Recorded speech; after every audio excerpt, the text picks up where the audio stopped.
Hi guys. Looks like it's going to be a white Christmas here in BC. It is snowing like you wouldn't believe. And I did just take a shot of my hummingbird. I have a resident hummingbird in my yard and I just love him to bits. So I gave him an early Christmas present. So in my videos, if you ever see me glancing this way, it's because I'm looking out my French doors and watching a little hummingbird sipping some nectar out of my feeders. um, so I've been meaning to update you for a while now, but just couldn't get into it. I did try a few times, but it turns out I was put on the wrong medication and it was causing a lot of side effects. And so I'm feeling much better, but still feel fairly depressed and anxious. The migraines seem to be easing off, but lately my feet are protesting. Over the years, it seems like I go through these phases where my feet ache and burn for no apparent reason. That is peripheral neuropathy. It would mostly flare up after I'd been on them for an extended period of time, which for me can be anything from grocery shopping to an outdoor adventure. But I haven't been doing much of that lately. So there's a few things that I want to address since my last video. I'm a little surprised and disappointed that only one of my coworkers have reached out to me since I've started my sick leave. Not even my manager has sent me an email. If any of you are watching, I'm curious how you're feeling about the whole mandate. Do you feel more safe without having any contact with those of us who can't be vaccinated for whatever our reasons are?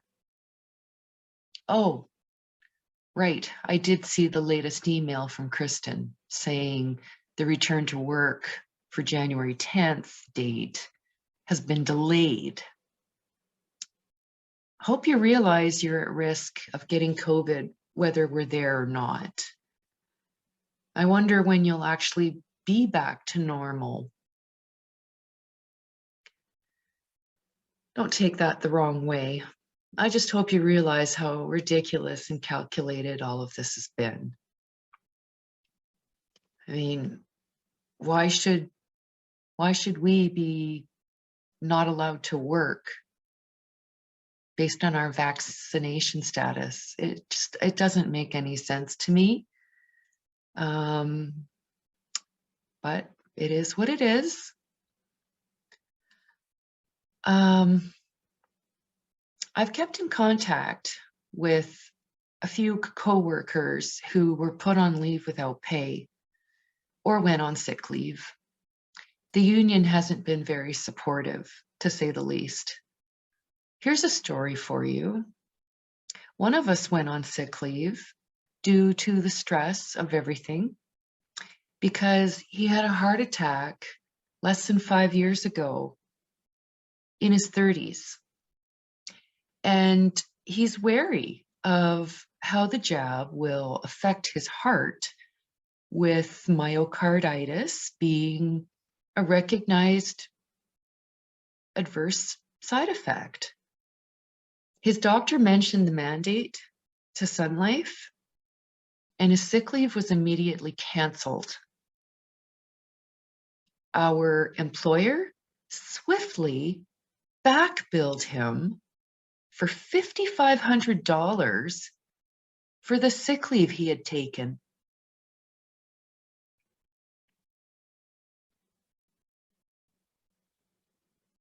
Does that not tell you anything?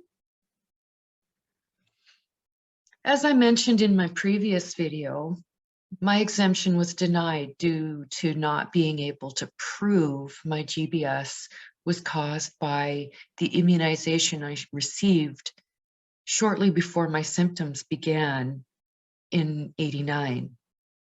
I requested my health records from the Yukon, thinking the date of my shot would most likely be questioned since it has to fall within something like a 42-day period. Well, according to my records, I didn't have any shot in '89. So either it wasn't recorded or it was removed.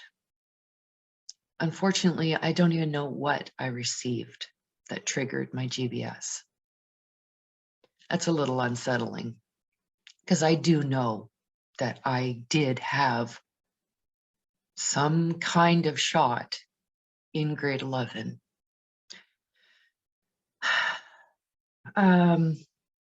Last week, I reached out to a fellow GBS survivor. I met him at GF Strong Rehab Center in '89, and he had an even more severe case than I did. I was surprised but relieved to learn that he hasn't had any adverse reactions to the shots or even the booster. A couple days ago, a cousin of mine alerted me to a friend's Facebook post. He tested positive for COVID late November, and for the past couple of weeks, he's been suffering from early symptoms of GBS. As anyone who has experienced GBS, you know that early diagnosis and treatment is pertinent to how well and quickly you recover. I've tried to convince him to go to emergency so he can see a neurologist as soon as possible and get the IVIG treatment as an outpatient, because the alternative is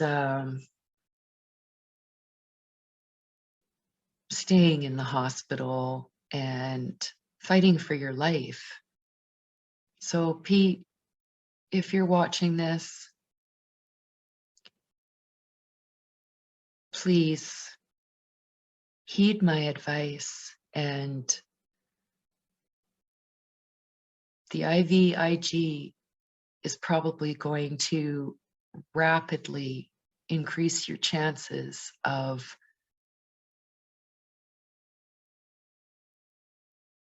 a better recovery than if you wait.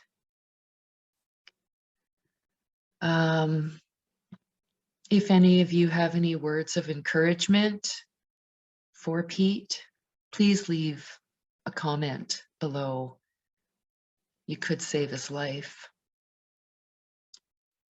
I gotta say, this is the first year it's taken me so long to decorate for Christmas. I finally got my tree up and decorated this past weekend.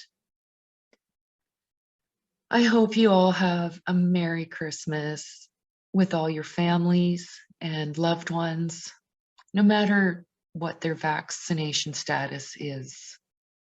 You never know what's around the corner, and we need to embrace the present with no regrets. Till next time, take good care of yourselves. Keep your immune system strong and your heart full. Bye for now.